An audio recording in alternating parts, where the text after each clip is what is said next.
বাংলাদেশের জনগণের উদ্দেশ্যে আমার আন্তরিক ভাষণ। আসসালামু আলাইকুম আরহামতুল্লাহ।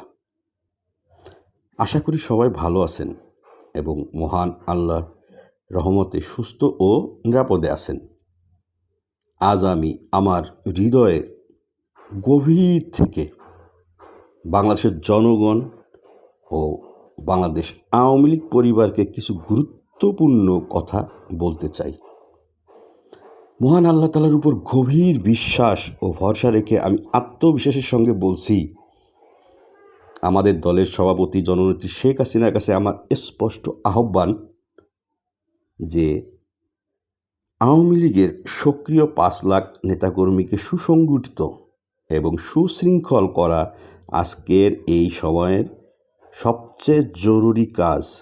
কারণ দল শক্তিশালী হলে দেশ সবল ও সুদৃঢ় হয়। এই লক্ষ্যে আমি আমার জীবন উৎসর্গ করতে প্রস্তুত এবং কখনো পিছু হটব না, ইনশাল্লাহ। এছাড়া আমি দৃঢ়ভাবে মনে করি, দেশের উন্নয়নের জন্য সকল রাজনৈতিক দলের অংশগ্রহণে একটি অবাধ, সুষ্ঠু ও নিরপেক্ষ নির্বাচন আয়োজন করতে হবে। এই প্রক্রিয়ায় অংশগ্রহণ করে বাংলাদেশের গণতন্ত্রকে আরও শক্তিশালী করতে হবে।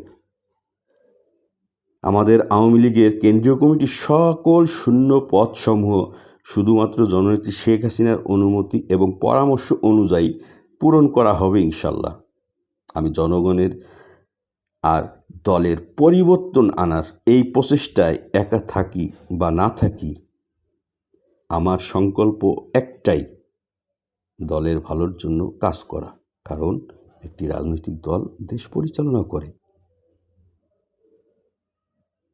শেষে বলছি, 5 লাখ নেতাকর্মী সরাসরি জননেত্রী শেখ হাসিনার সান্নিধ্যে থেকে তার মুখ থেকে দলের নেতৃত্বের কথা শুনতে চায়।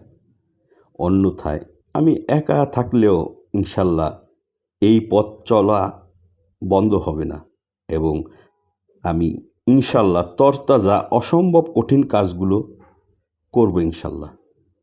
এই বার্তা আপনার বিচক্ষণ হৃদয়ের কাছে আমি ছেড়ে দিলাম। স্নেহধন্য সুজন।